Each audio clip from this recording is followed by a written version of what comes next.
Selamat pagi teman-teman semua, selamat pagi Bapak dosen yang saya hormati. Di pagi hari ini, perkenalkan nama saya Feni Yuliani Dalonto. Saya merupakan mahasiswa RPL PKA Universitas Pancasakti Tegal dengan jurusan Ilmu Pendidikan IPA. Saat ini saya ingin membagikan video pembelajaran IPA tentang sistem reproduksi pada manusia untuk kelas 9. Mari sama-sama kita simak. Baiklah, saat ini mari kita belajar IPA dengan judul Sistem Reproduksi pada Manusia. Bagaimana memahami proses kehidupan dan menjaga masa depan kita. Kita di sini akan belajar mengenal sistem produksi itu, memahami serta menjaga akan sistem produksi manusia. Pada pria memproduksi sperma dan hormon testosteron.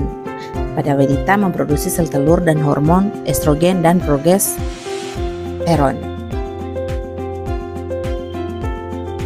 Pertanyaannya, apa itu sistem reproduksi pada manusia? Sistem reproduksi itu adalah sistem organ yang berfungsi untuk menghasilkan keturunan. Sistem ini berbeda antara laki-laki dan perempuan, tetapi keduanya bekerja sama dalam proses reproduksi manusia. Ada sistem reproduksi pria. Sistem reproduksi pria ini ada vesicula seminalis yang menghasilkan cairan yang menutrisi sperma, ada vas deferens yaitu saluran yang membawa sperma dari testis ke uretra, ada prostat yang menghasilkan cairan yang membantu pergerakan dan melindungi sperma, ada uretra yaitu saluran yang mengeluarkan sperma dan urin melalui penis, ada juga yang namanya epididymis yaitu tempat sperma matang dan simpan sementara, ada juga yang namanya testis yaitu menghasilkan sperma dan hormon testosteron, dan terakhir ada penis sebagai organ okulasi yang menyalurkan sperma ke dalam vagina. Apa fungsi utama?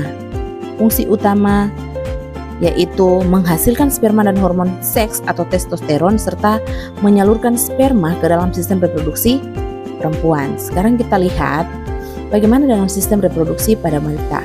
Pada wanita ada tuba falopi atau oviduk, di mana tempat pertemuan sel telur dan sperma serta jalur menuju rahim.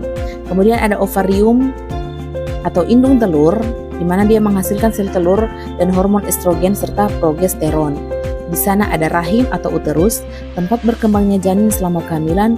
Ada serviks atau leher rahim, menghubungkan rahim dengan vagina, dan terakhir adalah vagina, yaitu saluran senggama atau jalan lahir dan tempat keluarnya darah saat menstruasi.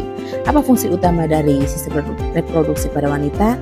Yaitu menghasilkan sel telur dan hormon seks atau estrogen dan progesteron serta menjadi tempat berkembangnya janin. Bagaimana proses reproduksi terjadi? Yang pertama, sel telur itu dilepaskan dari ovarium atau ovulasi. Kemudian yang kedua, sperma masuk ke vagina saat hubungan seksual. Ketiga, sperma bergerak menuju tuba falopi dan membuahi sel telur. Keempat, sel telur yang telah dibuahi atau sigot bergerak ke rahim.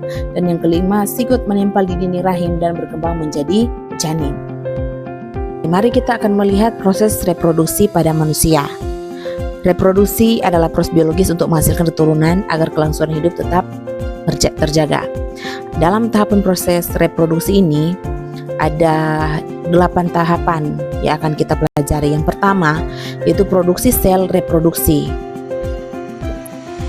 pada pria dan wanita. Pada pria, testis menghasilkan sperma, sedangkan pada wanita ovarium menghasilkan sel telur setiap bulannya. Dan yang kedua, pelepasan sel telur atau ovulasi. Sel telur matang dilepaskan dari ovarium dan bergerak menuju tuba falopi. Yang ketiga, hubungan seksual dan ejakulasi. Saat hubungan seksual, sperma diejakulasikan ke dalam vagina melalui ejakulasi. Yang keempat, perjalanan sperma.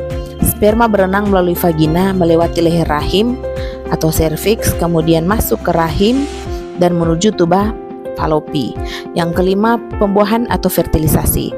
Jika sperma bertemu dengan sel telur di tuba falopi, salah satu sperma akan membuahi sel telur hingga terbentuk zigot.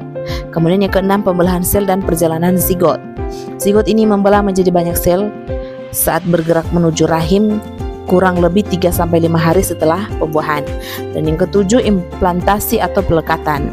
Ketika embrio menempel pada dinding rahim atau endometrium untuk mendapatkan nutrisi dan tumbuh. Dan yang kedelapan, terjadilah kehamilan dan perkembangan janin. Di sini embrio mulai berkembang menjadi janin dalam kandungan selama kurang lebih 9 bulan hingga siap dilahirkan. Dan pada hasil akhir, proses reproduksi ini menghasilkan bayi baru sebagai generasi penerus manusia. Proses kelahiran ini ada persalinan, rahim berkontraksi untuk mendorong bayi keluar melalui jalan lahir. Kemudian ada kelahiran bayi lahir dan dipotong tali pusatnya. Kemudian kelahiran plasenta keluar dari rahim setelah bayi lahir. Jadi proses reproduksi dimulai dari reproduksi sel reproduksi, kemudian pertemuan sperma dan sel telur, kemudian implantasi embrio di rahim, perkembangan janin dalam kandungan hingga kelahiran bayi. Semua proses ini terjadi secara alami untuk meneruskan kehidupan manusia. Sekarang kita akan belajar bagaimana kita menjaga organ reproduksi itu harus bersih. Jadi organ reproduksi mesti dijaga kebersihannya. Jadi yang pertama, kita harus menggunakan handuk yang lembut, kering, bersih dan tidak berbau. Kemudian memakai celana dalam dengan bahan yang mudah menyerap keringat. Setelah itu, pakaian dalam yang kita gunakan harus diganti minimal 2 kali sehari. Kemudian sesudah buang air, baiknya bersihkan alat kelamin, dilakukan dari depan ke belakang agar kuman dan anus dari anus tidak masuk ke dalam organ reproduksi. Jadi adik-adik semua, kita jangan malas-malas menjaga kebersihan organ reproduksi kita demi keberlangsungan masa depan kita. Dan kesimpulan dari pelajaran kita di saat ini yaitu sistem reproduksi pada manusia adalah anugerah yang luar biasa yang harus kita pahami, jaga dan syukuri. Yang pertama, sistem reproduksi terdiri dari organ reproduksi pria dan wanita yang memiliki fungsi berbeda namun saling melengkapi untuk menghasilkan keturunan. Yang kedua, proses reproduksi terjadi melalui tahapan yang berurutan seperti yang sudah tadi saya katakan, mulai dari pembentukan sel kelamin, pembuahan, implantasi, kehamilan hingga kelahiran. Dan yang ketiga, kita harus menjaga kesehatan reproduksi karena itu merupakan sangat penting untuk fungsi agar supaya reproduksi kita atau organ reproduksi kita itu berfungsi dengan baik dan terhindar dari penyakit. Dan marilah kita bersikap bertanggung jawab terhadap organ reproduksi. Mari kita menghargai diri sendiri dan orang lain merupakan bagian penting dari menjaga kesehatan itu. Karena kita diciptakan oleh Tuhan dengan luar biasa, unik, dan hanya kita manusia yang diciptakan secara sempurna. Untuk itu, mari adik-adik ingat, sistem reproduksi ini adalah titipan yang berharga. Mari kita jaga dengan pengetahuan yang benar, dengan perilaku yang sehat dan sikap yang bertanggung jawab. Sehat reproduksiku, masa depanku cerah. Jadi para siswa-siswi yang ada, para anak adik-adikku yang sangat saya cintai, mari kita jaga bersama-sama apa yang sudah